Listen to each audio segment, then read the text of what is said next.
Hello guys, welcome back to my channel, and this is the part 2 of our day 5 here in Osaka, Japan. So if hindi nyo pa napapanood yung part 1, ilalagay ko na lang yung link sa description. So yun. So kagagaling lang natin ng Umeda Sky Building, and tayo ngayon ay pupunta na ng Shinsai Bashi area. And dito tayo ngayon sa vicinity ng JR Osaka Station.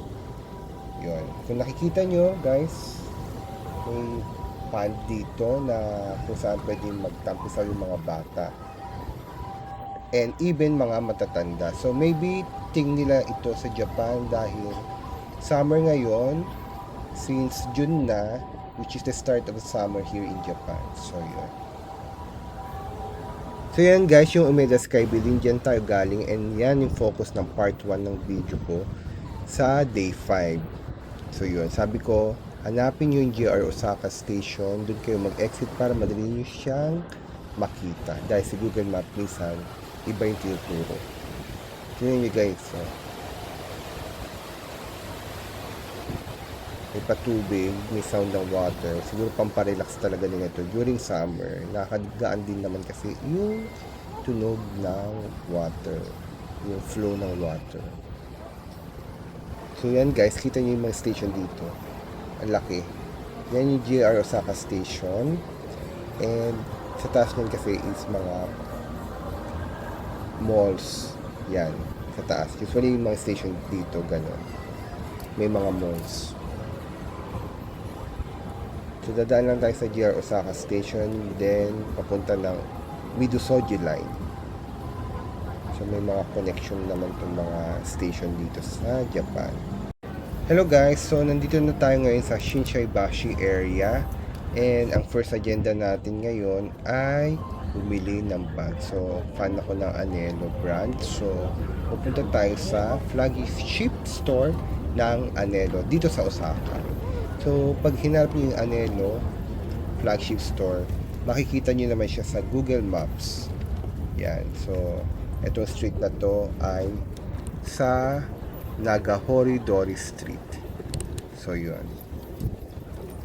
So this will be my second time here in Anello flagship store. So yung last time is last autumn season, and marami din ako nabiling bags, and umabot din na 6,000 plus 6,000 plus pesos. May tax refund na yun.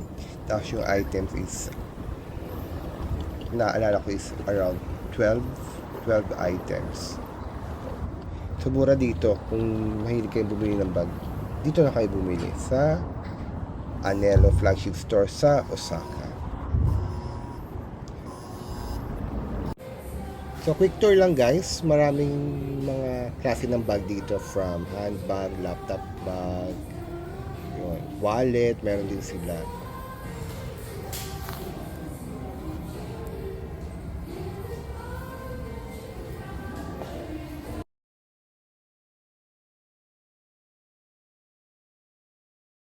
Hello guys, nasa Kamakura tayo, one of my favorite ramen restaurants here in Japan. So across lang siya ng Anello. So pag bibili tayo, lagi natin i-click yung English. So sulit dito yung mga meals, yung mga value combos nila.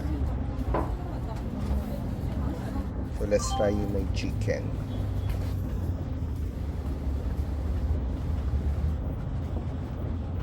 Then try natin mag whiskey soda. Nakikita ko kasi ito dahil. Then click lang natin yung order confirmation. You can pay IC, pero ako cash na lang.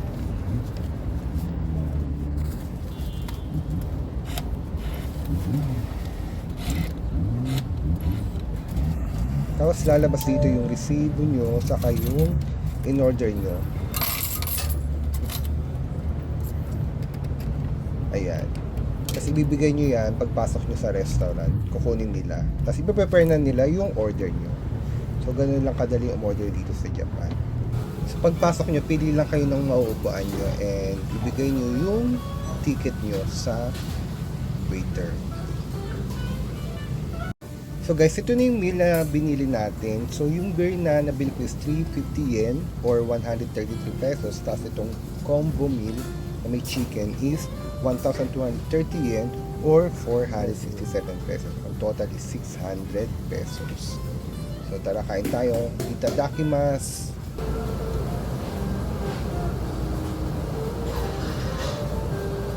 Kung napapansin nyo guys, napakatahimik ng loob.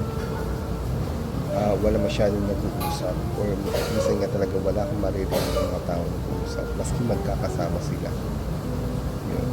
Ito yung typical ramen restaurant dito sa Japan. Tahimik. Ang maririnig mo lang is yung mga chef na nagluluto ng ramen at yung mga kaldero. Pakinggan nyo yung background song nila. Summer pa lang pero Christmas season na yung sound.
So guys, nandito na ako sa Nankei Namba Station and dito tayo sasakay pabalik ng ating hotel. So pagandaan talaga ng station dito, yung mga major station. So babalik na tayo ng hotel dahil tayo ay maglalaba. Naubusan na ako ng damit. So guys, nandito na tayo sa harap ng hotel. 2 stations away lang naman siya from Namba Station. So pagkapanik ko, ayusin ko lang yung gamit ko at maglalaba na tayo. First time ko maglaba sa coin operated na washing machine and dryer. So sabay-sabay natin explore ito. Okay guys, may painit dito kasi medyo malamig pa paggabi kahit June na summer.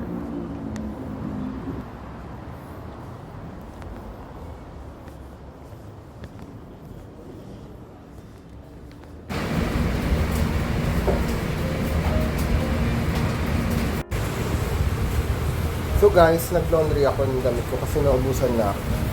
Madali lang naman. Pag sa wash, 500 yen. Kasi automatic na siya malalagyan ng tubig, rinse, spin. So may sabon na yan kasama.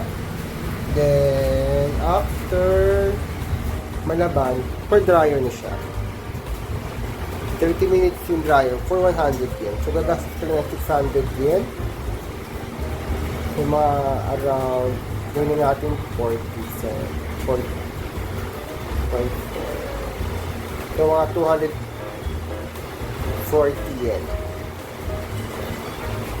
Pesos lang yung ano. Yung laba and dryer. Tama yung mat ko.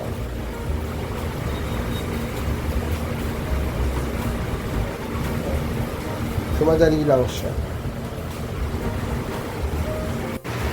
So, ayan guys. So, lagay mo na yung lalaban. Sarado nyo lang. Then, insert 100 yen.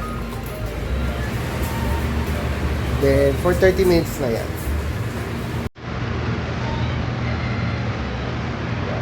Pagka na, balikan na lang natin.